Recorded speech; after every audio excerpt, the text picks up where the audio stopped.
Got a sponsor for y'all this week, and like we said last week, we always try to find partners that fit with our audience, and based on y'all's comments about our computer model throughout the year last year, we think MyBookie fits with you. MyBookie.com, you're already placing bets with your buddy on the side. Go with somebody that's a little more reliable, that has a slogan that really summarizes who they are. You bet, you win, they pay. That's it. Don't worry, no headaches. If you win, you're going to get a payout. And they're great because they have other stuff besides just straight up lines. They've got a lot of prop bets. Who's going to win the national championship? Who's going to win the Heisman Trophy? Who's going to get fired? And right now, if you sign up with a promo code CFBNerds on MyBookie.com, they're going to do a first deposit match up to $1,000. Really doesn't get better than that. Check them out. MyBookie.com. Links in the description. CollegeFootballNerds.com here talking about Texas and Oklahoma. Y'all probably thought we would have RJ Young on our show to talk about this one, but we want the Texas fans to feel like this is a safe space, and do know that we've been stumping for y'all all year. There's actually a video we put out earlier this year complaining that Texas fell in the rankings after the LSU game, so no, this is an equal opportunity lover or hater for this show. Really just where the data takes us is where we want to discuss. We have our own eyeballs. We do watch the games for y'all getting ready in the comments to say y'all need to watch the games and not talk about the box score.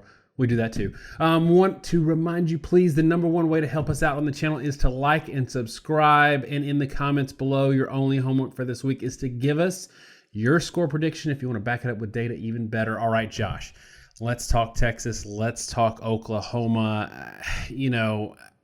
I hate to say this because it's really picking nits, but I didn't love Oklahoma's performance against Kansas. They were probably looking ahead a little bit, but it did show me a little bit that maybe they can fall down to earth at some point. And before Oklahoma fans get salty about that, talk to Clemson fans or Alabama fans or Ohio State fans who have followed us for 4 years, know that once you get up in this echelon, we start talking about you and criticizing you a little harder. But on the flip side, we've seen a banged up Texas have some struggle wins against an Oklahoma State, who has a good quarterback, has a good offense, and had a struggle win last week against West Virginia, who is really just not a good football team. So if you were going to talk about this game in terms of who has the biggest chance to maybe come down to earth or regress to the mean, are you more concerned about what you saw, I know it sounds hilarious, in a 45-20 win against Kansas last week, or what you've seen lately with Texas against an Oklahoma State or a West Virginia? Personally, I'm a little more concerned with Texas, and it really comes down to the fact that Texas is playing closer games than Oklahoma is. I mean, they have 45-21, but they're still in control the entire game with Oklahoma. Texas can't say the same thing. They've had too many 36-30 wins. 42-31 West Virginia. Now there was a score late in that game, but that Oklahoma State game that's not a good data point. And Texas fans probably want to scream, well, Oklahoma hasn't played anybody either. It's a little more complicated than that. That LSU game was close, and we can touch on that in a minute and what the takeaways are or not from it. But in terms of the other games, Houston right now is, I'm looking at S&P, 73rd in the country. West Virginia is 64th in the country. Texas Tech, I know they're not all that. They're all the way up at 33rd. The import of that is when you talk about West Virginia and Oklahoma State. Again, West Virginia is just slightly better. Oklahoma State and S&P 25th versus Texas Tech at 33rd. Basically, if you want to talk Houston and UCLA, those teams aren't all that far off from West Virginia. Texas Tech is not all that far off from Oklahoma State. And Oklahoma dominated those games in a way that Texas absolutely did not against Oklahoma State. And I get West Virginia was, more or less in control, but it's still, that game ends close, and Oklahoma was putting, pedal to the floor, winning full throttle, not even competitive in the rest of them.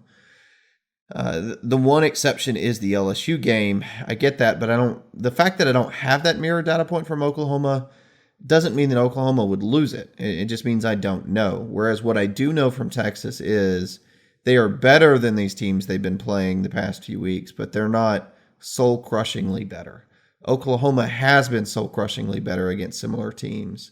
That makes me feel like Texas is coming back, maybe pulls Texas back down to earth a little bit relative to Oklahoma, where I don't actually have anything that tells me, right, I've got a data point that says you're worse than LSU, Texas. I don't have a data point that actually tells me Oklahoma is worse than LSU right now. Yeah, and I mean, a lot of people will remember a couple of things about the Texas LSU game. They might look at the final score and see it was a one-score game. They might say LSU was up, 2 scores and Texas scored at the very end to make it look a little bit better. But I want people to remember in that game, Joe Burrow doesn't hit that 60-whatever yard ball on third and super long. I think it was like 3rd and 18 or something. There was a coverage bust. He doesn't hit that. LSU's punting the ball and defending a Texas drive, and Texas has been scoring on them all night, a Texas drive to maybe win that game, which completely changes our perception of what these two teams are, meaning LSU and Texas. Oklahoma fans, again, we're going to scrutinize your team in this game. Don't take offense. I think I've got you at 3rd in my top 10. We did a top 10 video this week. Y'all check it out. It's really good. It's become kind of the most popular thing on our show. Josh has got him pretty high as well. I actually have him 4th. I see it right here. Okay, so Oklahoma coming into this game, the thing that we've criticized them in the past about is, yeah, you're a top 4, top 5 team, but once you start playing teams that play good offense and defense, things are going to fall apart because you're not playing defense. I mean, if we're being honest, Oklahoma's defense last year was absolutely a disaster. But on the flip side of that, one of the things I mentioned in the top 10 video, one of the things I like that I'm seeing about with Oklahoma this year is you can say they've not played anybody all you want, which you can say the same thing for Ohio State, and we've got them number 1. You can say they haven't played anybody, but they're being dominant in a way that they haven't been in the past. And we know their offense is going to be good year in and year out, but now they're winning games 45-20. They're giving up 16 to Texas Tech. I know Bowman got hurt, but still, 16 to Texas Tech. They're holding, Houston I think scored 31, but a lot of that was garbage time. That game was never in doubt.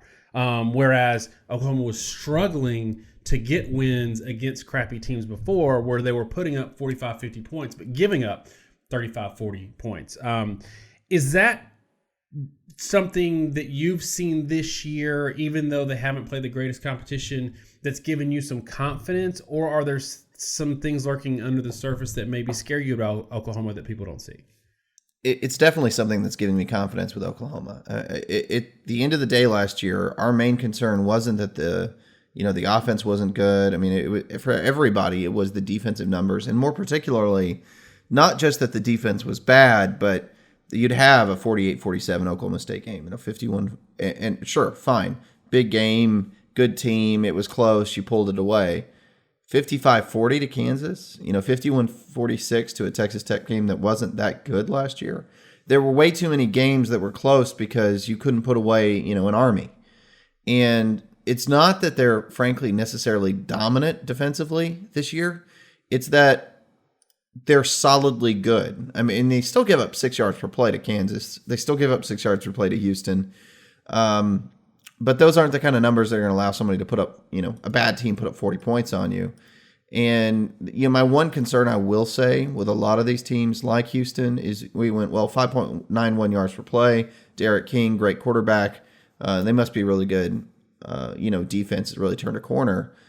The problem is that Prairie View then held Houston to less yardage. Washington State held Houston to less yardage per play than Oklahoma did. Their performance was a little better than Tulane and North Texas against that offense. And that's kind of carried through the rest of the season, I will say.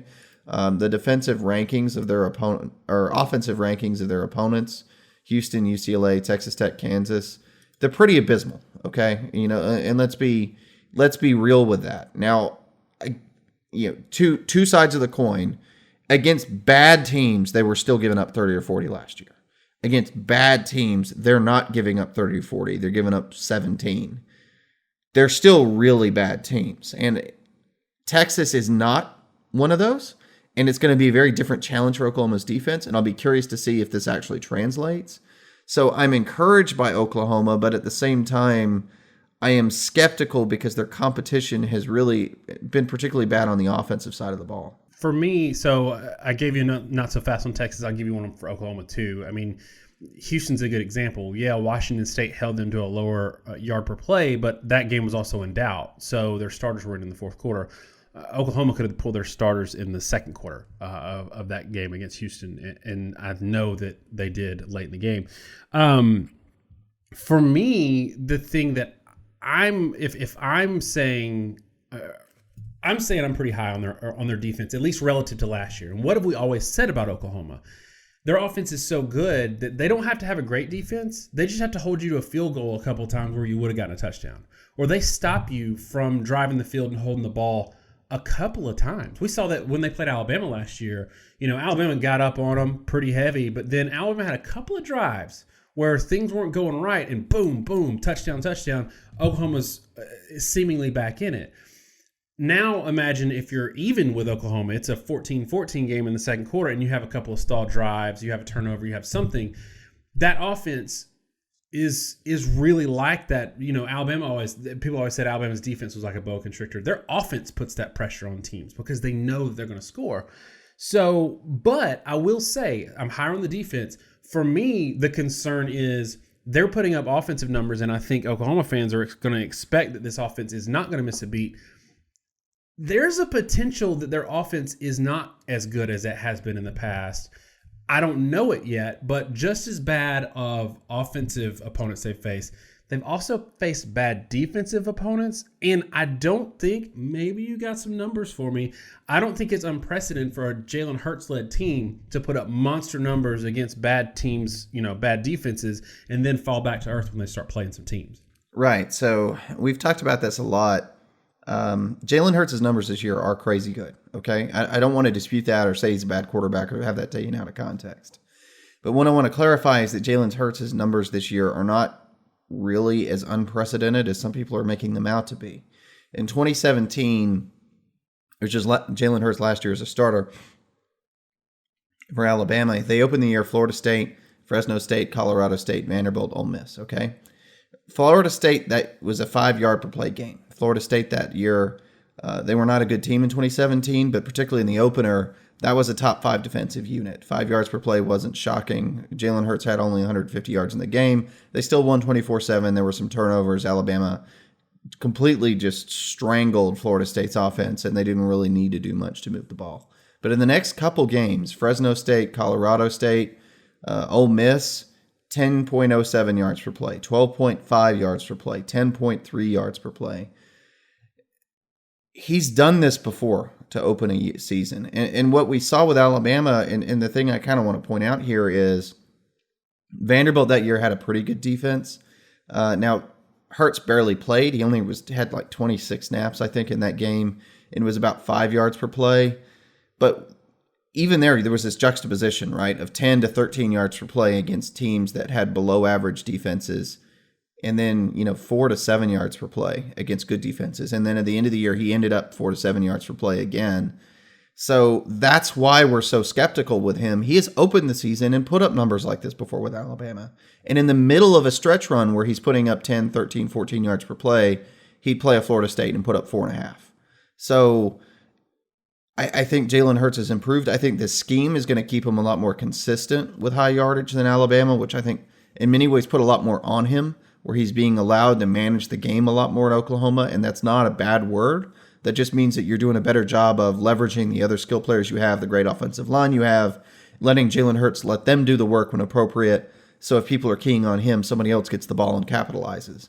But there's still some skepticism from us, from past history, that he has had up and down games early in the season. And I will say, to give sort of the opposite end of that, I do think he's in a system that better utilizes his talents. That 2017 system under Dable was really geared towards what Tua could do, and that's why he came in and kind of balled out against Georgia.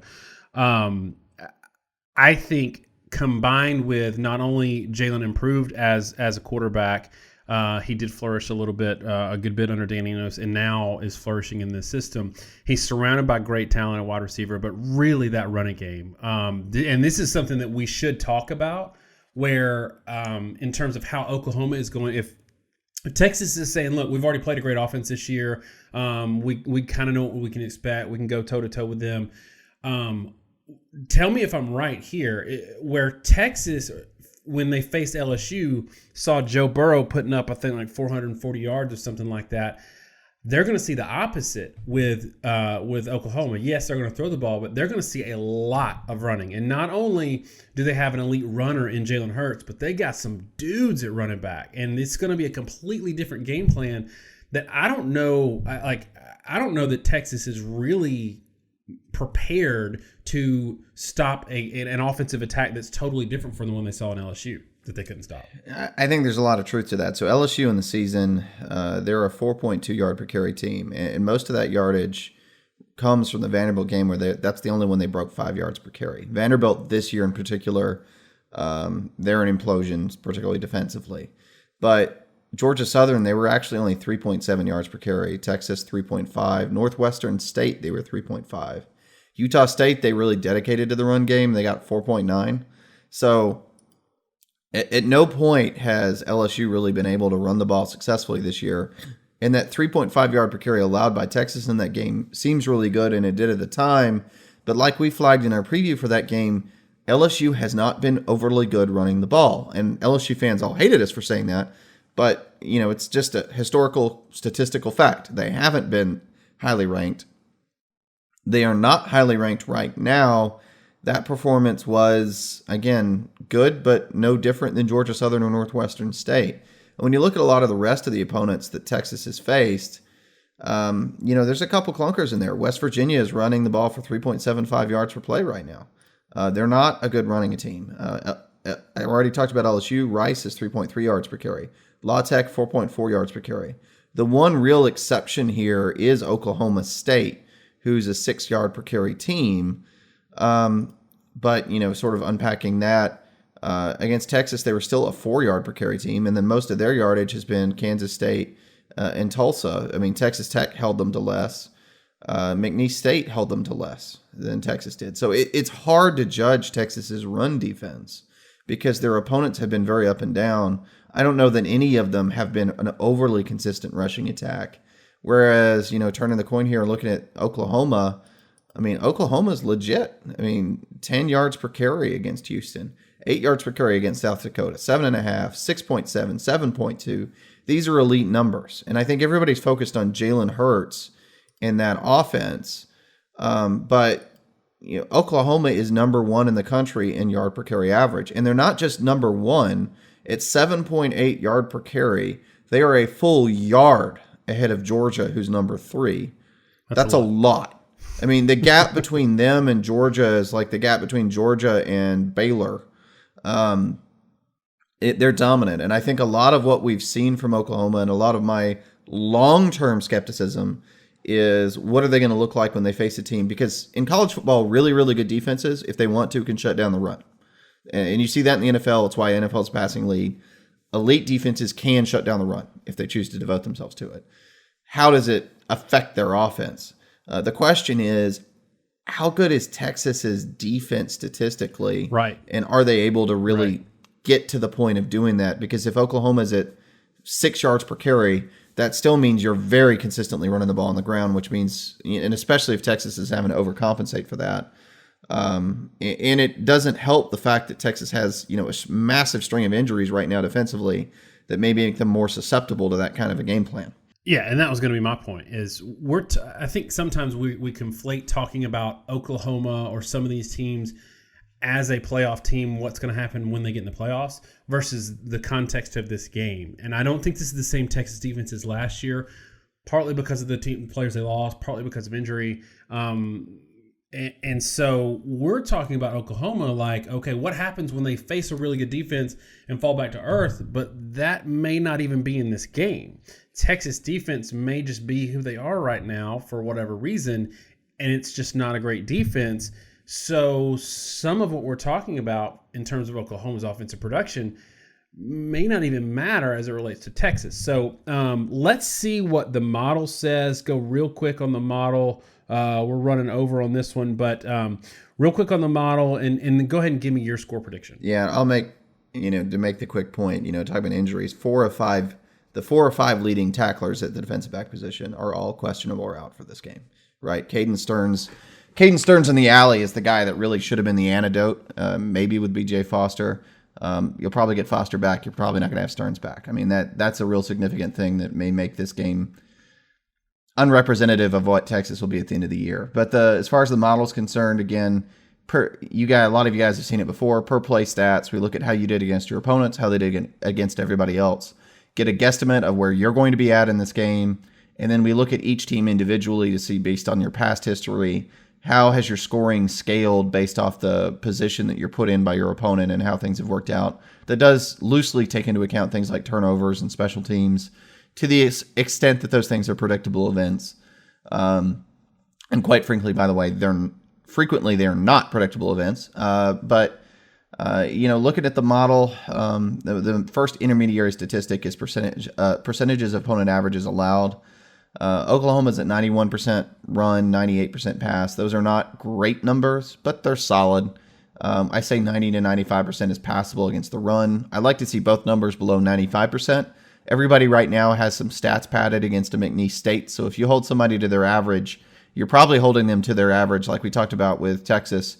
A lot of these opponents have bulked up their rush averages by beating up on bad teams. So being at 98% means you're comparable to the other, La Tech games that they've played. You'd like to see that number lower. Still, Oklahoma was like in the 120% range last year. It was bad. So just having a passable defense is a significant improvement. Texas is interesting because they're 81% against the run and 111% against the pass. So their run defense is good. 80 to 85% is good. That number can get crazy low. I think Clemson last year was at like 54%. A lot harder to hold teams below their rush average than their passing average. That's why passing offense is better at elite levels of play than rushing offense. As we said, defenses can shut you down against the run. But the pass defense allowed number from Texas, 111%. And yes, they've played some good passing offenses, like LSU is at 10.3 yards per attempt. But a lot of the others, like Oklahoma State's only averaging 7.7. West Virginia's only averaging 6.5. These were not great passing offenses they faced. And what the model is pointing out right now is, Texas is giving up a lot of yards and points, but not to teams that are, really moving the ball that well. Oklahoma State, 8.1 yards per pass, 8 from West Virginia, 7.8 from Rice. Those are all above their season averages. So, I mean, the only time the entire season that Texas held a team below their season average passing in a yard per play sense was the opener against Louisiana Tech. Not coincidentally, I think that's when they were maybe a touch healthier in some ways. They haven't been healthy really at any point, but they've gotten worse. And again, I think those injuries, like losing Green, losing Stearns, it's catching up to them. And you've got way too many backups. And now the backups, the backup guys are getting hurt. So the backup is playing. Just not a great pass defense. So when you break it all down, what's interesting, I think, is the model has it a total blowout in terms of yardage, but not scoring. Oklahoma is expected to be able to, more or less impose their will, 6.3 yards per carry, 13.6 yards per attempt. That is an absurdly high number. That's a 9.7 yard per play mark versus Texas with 4 yard per play and 8.1 yard per pass is a solid offensive outing at 6.2 yards per play.